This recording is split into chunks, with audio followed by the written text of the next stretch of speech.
Assalamualaikum warahmatullahi wabarakatuh. Nama saya Valensi Briliani Gustav dari kelas 10C. Baiklah, ayah membahas soal Mark Valensi. Langsung saja kita mulai ke soal yang pertama. Keanekaragaman hayati juga diterjemahkan sebagai keanekaragaman pada makhluk hidup yang menunjukkan adanya variasi bentuk, penampilan, ukuran, serta ciri-ciri lainnya. Keanekaragaman hayati disebut juga biodiversitas atau biodiversity, meliputi keseluruhan berbagai variasi yang terdapat pada tingkat gen, jenis, dan ekosistem di suatu daerah. Keanekaragaman ini terjadi karena adanya pengaruh faktor genetik dan faktor lingkungan yang memengaruhi fenotip atau ekspresi gen. Keanekaragaman jenis dapat dilihat dari adanya perbedaan A. Morfologi dan tingkah laku, B. Tingkah laku dan gen, C. Bentuk, warna, ukuran, dan penampilan, D. Bentuk, warna, jumlah, ukuran, dan faktor pembawa sifat menurun, E. Morfologi dan anatomi. Baiklah, gak usah lama-lama ya, kita langsung aja ke pembahasannya. Nah, sebelum itu kita juga perlu tahu dulu dong definisi dari keanekaragaman hayati. Keanekaragaman hayati atau biodiversitas itu mencakup seluruh variasi makhluk hidup, termasuk gen, jenis, dan ekosistem. Keanekaragaman hayati sangat penting karena menjadi dasar kehidupan dan keseimbangan ekosistem.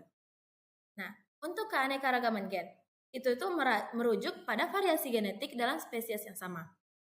Untuk keanekaragaman jenis, itu terjadi karena perbedaan bentuk, warna, ukuran, dan tingkah laku antar spesies. Nah, contohnya harimau, burung elang, rusa yang hidup di hutan memiliki ciri yang berbeda.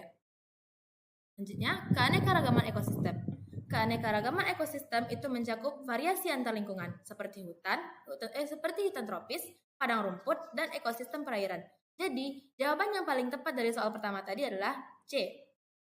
Baiklah, kita lanjut ke soal yang kedua. Ekosistem darat ialah ekosistem yang lingkungan fisiknya berupa daratan. Ekosistem darat meliputi area yang sangat luas yang disebut bioma. Tipe bioma sangat dipengaruhi oleh iklim, sedangkan iklim dipengaruhi oleh letak geografis, garis lintang, dan ketinggian tempat dari permukaan air laut. Ekosistem darat dengan ciri-ciri 1. Curah hujan rendah, 2. Evaporasi tinggi, 3. Flora berdaun kecil dan berbentuk jarum, 4. Fauna berupa reptil. Maka bioma tersebut adalah A. Hutan, B. Gunung, C. Gurun, D. Savana, E. Tundra. Oke, langsung kita bahas saja. Nah, dari ciri-ciri yang disebutkan dalam soal, kita lihat dulu ya. Pertama itu curah hujan rendah. Curah hujan rendah itu menandakan iklimnya yang kering, biasanya terjadi pada bioma gurun atau sabana. Selanjutnya, evaporasi tinggi. Evaporasi tinggi berarti air cepat menguap sehingga daerah itu memiliki suhu yang tinggi dan kelembapannya rendah, seperti pada gurun. Yang ciri dari yang ketiga, flora berawan kecil dan berbentuk jarum. Tanaman dengan daun kecil atau berbentuk jarum itu adalah ciri khas tumbuhan yang hidup di tempat yang dengan kondisi yang ekstrim, seperti panas atau dingin yang tinggi. Tumbuhan ini dapat mengurangi kehilangan air. Jadi, ciri ini lebih mengarah pada jenis tumbuhan yang ditemukan di bioma gurun atau tundra. Tumbuhan seperti kaktus di gurun atau tumbuhan konifer seperti pinus yang tumbuh di wilayah dingin sering memiliki bentuk daunnya kecil dan berbentuk jarum. Dari ciri yang keempat itu fauna berupa reptil. Reptil yaitu jenis hewan yang biasanya ditemukan di bioma yang kering dan panas, seperti gurun, karena mereka lebih tahan terhadap kondisi panas dan kekurangan air dibandingkan mamalia. Nah, jadi dari pembahasan tadi kita lihat pada soal ya. Nah, yang paling cocok dengan jawaban tersebut adalah C, gurun. Oke, kita lanjut soal nomor 3. Pelestarian keanekaragaman hayati yang dilakukan dengan cara melindungi spesies di habitat aslinya seperti di Taman Nasional disebut dengan istilah A. Pelestarian in situ, B. Pelestarian ex situ, C. Konservasi genetik, D. Restorasi ekosistem. Baik, mau langsung bahas? Ayo kita bahas. Nah, kita harus tahu dulu ya pelestarian in situ dan ex situ. Nih, untuk pelestarian in situ, itu pelestarian yang dilakukan di tempat asal atau habitat alami dari spesies. Nih contohnya, Taman Nasional seperti Taman Nasional Bromo Tengger Semeru yang melindungi berbagai jenis spesies flora dan fauna di habitat aslinya. Selanjutnya juga ada cagar alam seperti cagar alam Waikambas yang melindungi gajah Sumatera.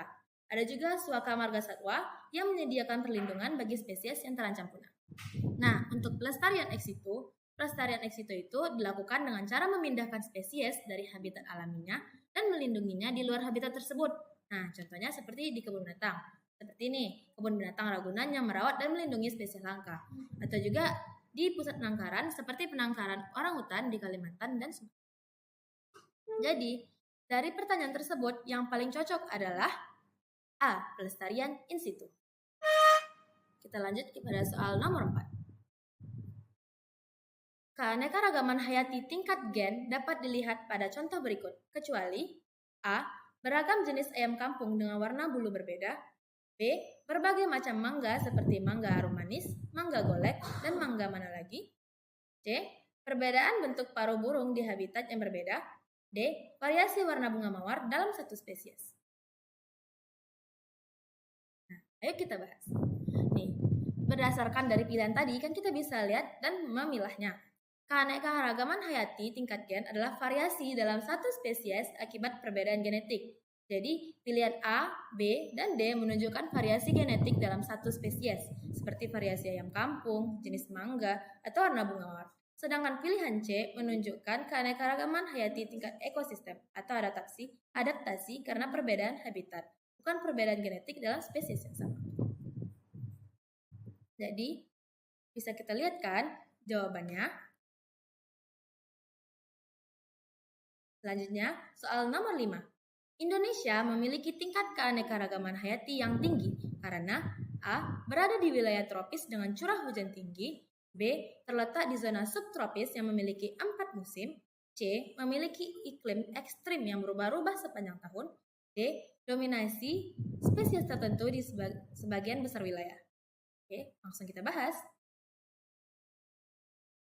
Indonesia berada di wilayah yang tropis, yang kaya akan hutan hujan, dengan curah hujan tinggi dan suhu yang stabil sepanjang tahun.